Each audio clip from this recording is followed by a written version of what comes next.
न देखी हुई अपहृत सुंदरी के रूप लावण्य की कल्पना निर्गुण के रोए रोए को सुलगा गई। पति के प्रति अविश्वास की भावना से निर्गुण का मन रह रहकर उलटने पलटने लगा।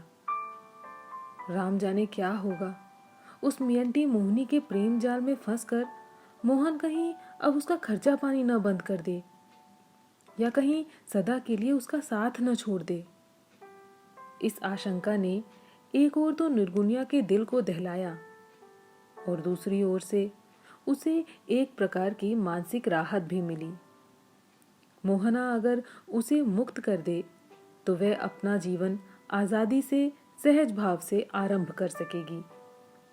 वह गांधी जी के अछूत उद्धार आंदोलन में जी जान से जुट जाएगी, कुछ नाम ही कमा लेगी। जीवन में जो पाप किया है वह धुल जाएगा। निर्गुनिया को फिर लगा कि उसने पाप ही क्या किए हैं। औरत के लिए मर्द की चाह पाप नहीं, पाप तो किया उस सत्यानाशी बूढ़े आर्यपुत्र ने, और ब्राह्मण कुल कलंकिनी वेश्या से भी बदतर कुलटा अम्मा ने। उसने कोई पाप नहीं किया, पाप मोहन ने भी नहीं किया। उस बेचारे को तो मैंने ही अपनी काया से लुभाकर फंसाया था। फंसाना माने पाप। निर्गुनिया फिर अपने मन में फंस गई, चिढ़ उठी। पाप पाप पाप, मैंने कोई पाप नहीं किया। ये मेरी बेटी पाप की नहीं है, अपने बाप की है। और अब तो सारी दुनिया ये जान गई है कि निर्गुण पंडिताइन निर्गुनिया मेहतरानी बन गई। फिर मन फंसा, लेकिन दुनिया कहाँ जानती है। जो हो, पाप तो पाप ही है। हाय राम, फिर पाप पुण्य की पहेली, फिर सौत की जलन और कुढ़न, फिर बंधन और बंधन मुक्ति की एक आध साथ चाहना। निर्गुनिया बेचारी करे तो क्या करे। अपनी कोठरी में वह पत्थर सी बैठी रही और उसका मन जल से निकली मछली की तरह तपती हुई बालू में तड़पता रहा। रात को 9 बजे मोहना का भेजा हुआ आदमी शिवबक्स अचानक आया। कहा, सरदार ने अभी बुलाया है। निर्गुनिया सुनकर धक रह गई। भैया, बिटिया को लेके तुम्हारी साइकिल पे कैसे जाऊंगी? फिक्र नहीं कीजिए भाभी, मोटर गाड़ी लाया हूं। सरदार ने कहलाया भी है कि शकुंतला बिटिया को लाना। मोटर गाड़ी में जल्दी से आ जाएगी। मोहन ठाकुर तुमसे ज्यादा अपनी बिटिया को देखने की खातिर उतावले हुए जा रहे हैं। मोहन ठाकुर? यानी मोहन ने भी अपनी टोली में सबसे झूठ बोला है। उसने ये नहीं बतलाया है कि वह मेहतर है। मेहतर कहने में उसके साथ डाकू लगे, शायद उसकी सरदारी को स्वीकार न करते। पंडिताइन, मेहतरानी, ठकुराइन। निर्गुनिया, तो आखिर है क्या? कौन जात है तेरी? तेरे चारों ओर झूठ का उलझन भरा जिला घिरा हुआ है। तू अपने मन में ही कितनी काली है, कितनी कुरूप और कितनी गंदी और कितनी घिनौनी है। और सहसा उसके मन को इस आशंका ने भर दिया कि मोहना ने भी कहीं बसंतु दरोगा की तरह अपने रौब और अकड़ का जलवा दिखाने के लिए मुझे तो नहीं बुलाया।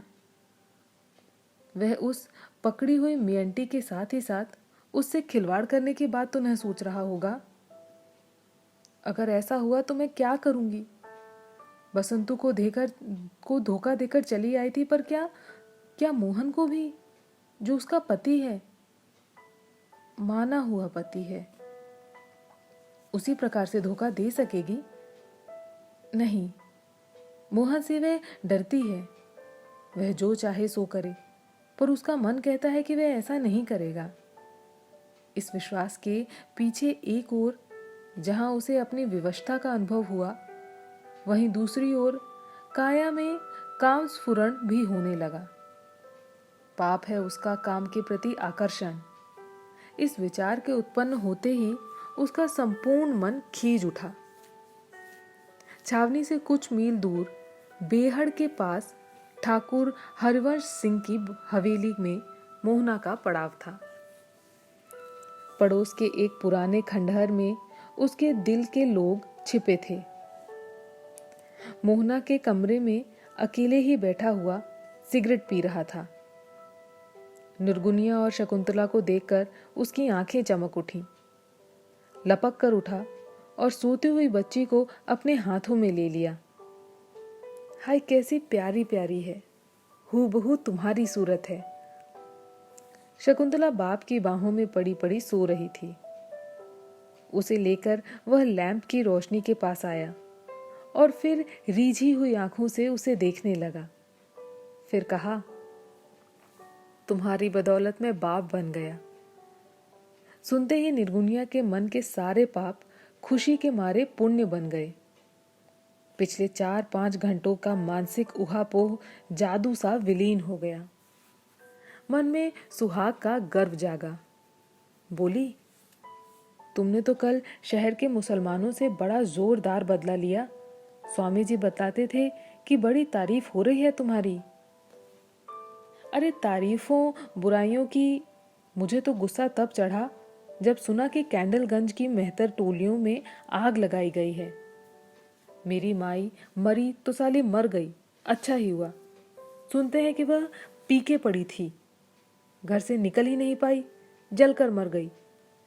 मगर मामू की कोई खबर नहीं मिली। तुम क्या वहां गए थे? हाँ, मैं नरसों या तरसों यहाँ आ गया था। अपनी बिटिया को देखने के लिए सच मानो मैं बावला हो गया था। तभी दंगे की खबर आई। मैंने सोचा कि ज्यादा उतावली करना ठीक नहीं है। एक आध दिन में मौका देख के तुम्हें बुला लूंगा। पर तभी मेहतर बस्ती में आग लगने की खबर आई।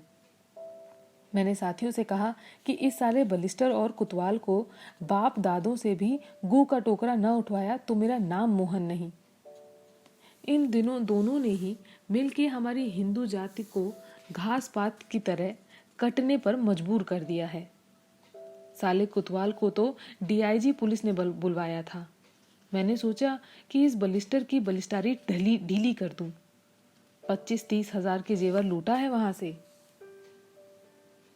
हमने तो सुना है कि कोई बड़ी खूबसूरत सी औरत भी लूट के ले आए हो उसके यहाँ से। आहा, मोहन जोर से हंसा, ठहाके लगा के हंस पड़ा। हाँ हाँ, लाया हूं एक पंडिताइन जो अपनी खुशी से मेहतरानी बनी और मेरी औलाद की मां बनी। उसे अपनी बगल में बिठा के एक शेखजादी को मार मार के भंगन बनाऊंगा। फिर साली को गली गली की कुतिया बनाकर छोड़ दूंगा। जितनी हिंदू जात की औरतें इस दंगे धोखे में मारी गई हैं, बेइज्जत की गई हैं, मैं उस सब का बदला इसी से लूंगा। सुनकर निर्गुनिया थर्रा उठी। उसे फिर लगा कि मोहन पाप कर रहा है। किसी भले घर की औरत की इज्जत को लूटना पाप नहीं तो और क्या है।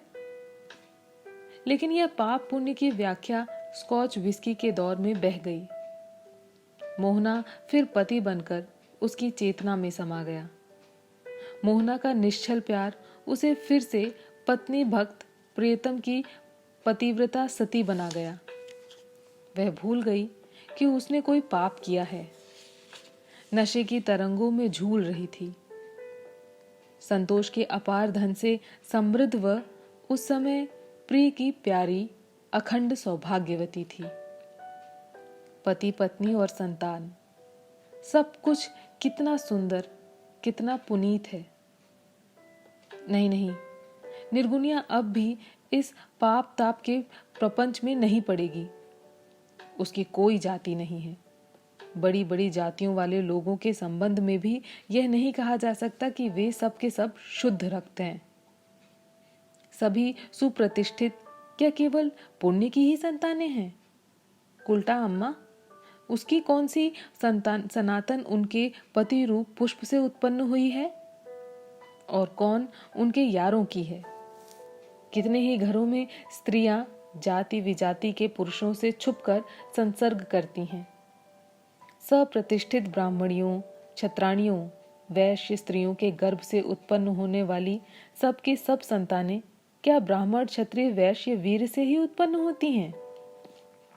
शूद्राणियों के गर्भ से क्या केवल शूद्र बीज ही पनपता है?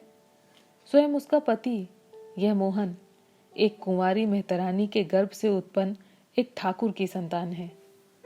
कौन जाने लाखों बरस से आज तक पैदा होते रहने वाले नर नारियों के कितने पाप से उपजे हैं और कितने पुण्य से। बकवास है यह सब कुछ। न कहीं धर्म है न अधर्म, न पाप न पुण्य, कहीं कुछ नहीं है, सब झूठा है। सत्य है यह नर नारी का प्रेम बंधन। दूसरे दिन सवेरे निर्गुनिया के हाथ एक बनाए हुए हलवे, अंडे की तरकारी और बेसन पराठों का नाश्ता करके मोहन अपनी शकुंतला को गोदी में लिए हुए कमरे में टहल रहा था। दूसरे खंडहर में टिके हुए साथियों में से शिवबक्स और राम दुलारे कमरे में आए। उन्हें देखकर मोहन ने पूछा, क्यों जी, आज शहर में कहीं धावा मारने का डौल लगेगा कि नहीं? अबहीं तो ठाकुर का बताई, हौलदार सिंहवा आवे तो पता चले। बाकी हम तो यूं सोचित हैं कि अब हिया तो कतो दूर भाग चला जाए सरतार। कौन जाने कब नवा कुतवाल सार हमारे ही पीछे लगा दिया जाए। भरोसा रखो शिवबक्स, अब कम से कम 2 दिन ब्रिटिश गवर्नमेंट के डाकू पकड़ने की फिक्र नहीं करेंगी। वो सिर्फ दंगाइयों को ही पकड़ेगी। आज हम लोग दंगे फंगे में नहीं पड़ेंगे शिवबक्स। एक ही दिन में काफी लूट लाए हैं। आज तो बैठ के मौज से पिएंगे, बिटिया से खेलेंगे, बीबी से बात करेंगे। और कहाँ है वह साली हरामजादी? कोठे माँ बंद पड़ी है, खाइस पिहिस नहीं, एक बूंद पानी तक नहीं ली ससुरी। अरे मैं साली के गधे का मूत पिलाऊंगा और उसके फरिश्ते भी पिएंगे। शिवबक्स, एक काम करो, 2 घंटे के बाद एक टोकरा, एक झाड़ू, एक पंजा चाहिए। साली शरीफ जादी को मार मार के मेहतरानी बनाऊंगा। एक बार बस्ती के घर में न कमवाए उससे तो मैं असल ठाकुर का बाप नहीं। पीछे के कमरे में निर्गुनिया बैठी सुन रही थी। उसका रोया रोया थर्रा उठा, कलेजा सन्न। मोहना की माई ने उसे भी मार मार कर मेहतरानी बनाया था। सोच सोच कर निर्गुनिया के कलेजे में उस याद की तपती सलाख उतर जाती थी और उसी पीड़ा से उसे बैरिस्टर की कन्या को भंगिनी बनाने के प्रस्ताव से लगा कि मोहन यह बहुत बड़ा अत्याचार करने जा रहा है। अरे मारे पीटे, छल बल से उसका मजा ले, फिर निकाल बाहर करे। ऐसी औरतें आए दिन रंडियां बनती रहती हैं। इसे मेहतरानी क्यों बनाना चाहता है? रंडी बना दे। लगभग 1 घंटे तक मोहन सरदार अपनी टोली के लोगों के साथ लूट का हिस्सा पत्ती और हिसाब किताब करते रहे। निर्गुनिया अपने मन में अपने कर्मों का हिसाब किताब लिए उलझती रही। मेहतरानी हो जाने पर भी उसकी ब्राह्मणी अहंता मन के तहखाने पर में पीड़ा मानो अफीम की पिनकों में झूल रही थी। एक लखपति खानदानी जमींदार घराने की लड़की को बदला लेने के लिए बलात् भंगी बनाया जा रहा है। मक्खी, मच्छर, खटमल, कीड़े मकोड़े, लघु से लघुत्तर जीवों से भी गिरी हुई मेहतर जाती। पर काहे की गिरी हुई? उस दिन मसीता चचा वो क्या पहेली सुना रहे थे कि रोजी खाए हलाल। अरे मेहतर बड़ी मशक्कत की कमाई खाता है। निर्गुनिया का मन ब्रह्म और मेहतर दोनों ही अहंताओं के छोरों से चिपका हुआ था। जिस बड़े से हवेली नुमा घर में इस समय मोहन का पड़ाव था, वह ठाकुर हरिवंश सिंह के नाम से जुड़ी है, जो आज से लगभग 80-90 पूर्व एक पर स्त्री लोलुप मद्यपी अंग्रेज कलेक्टर की हत्या करके फरार हो गए थे।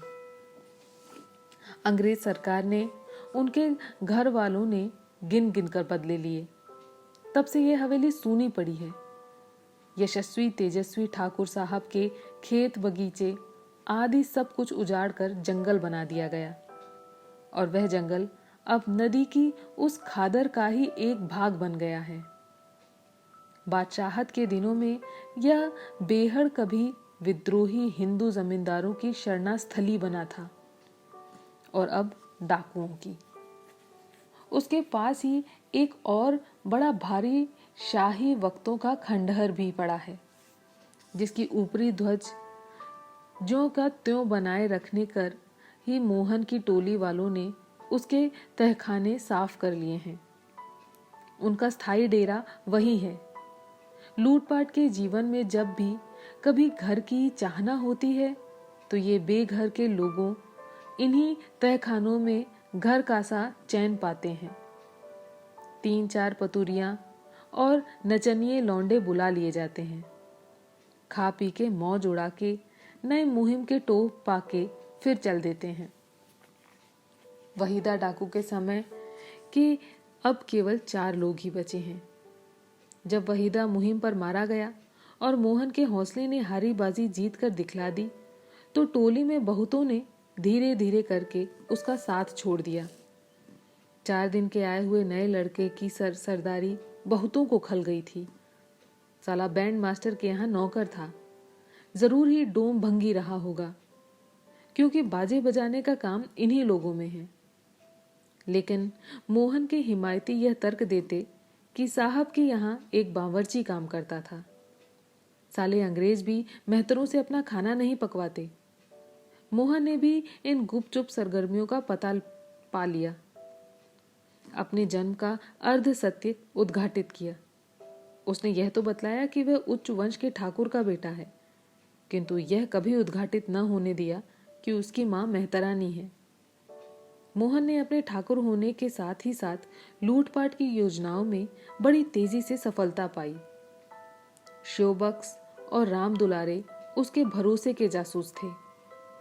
आसपास के गांव कस्बों से लूटने के योग्य असामियों की खबर टोह ले आते थे।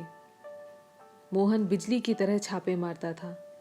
आज यहां, कल 25 कोस दूर।